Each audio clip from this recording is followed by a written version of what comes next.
የኢትዮጵያ እድገት የኢትዮጵያ ኢነርጂ ከአካባቢ ሀገራት ትስስር ውጪ ለብቻ በማደግ የሚረጋገጥ አይሆንም።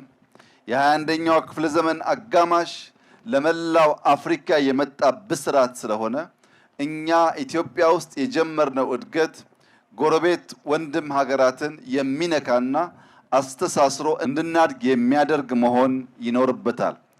የኤሌክትሪክ ኮኔክሽን በእኛና በጅቡቲ መካከል፣ የንጹህ ውሃ ኮኔክሽን በእኛና በጅቡቲ መካከል፣ በክፍያ የሚደረግ የቶል ሮድ መንገድ በእኛና በጅቡቲ መካከል በከፍተኛ ደረጃ እየተስፋፋ ይገኛል። ሁላችሁም እንደምታውቁት ጅቡቲ በእጅጉ ለልባችን ለኪሳችን የቀረበ ሀገር በመሆኑ አብዛኛው ኢንቨስትመንት ከጅቡቲ ጋር የተሳሰረ ነው።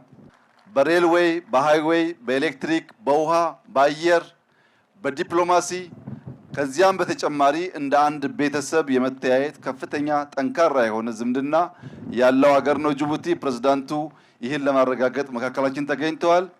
እሳቸውንም እጅግ አድርገን እናመሰግናለን።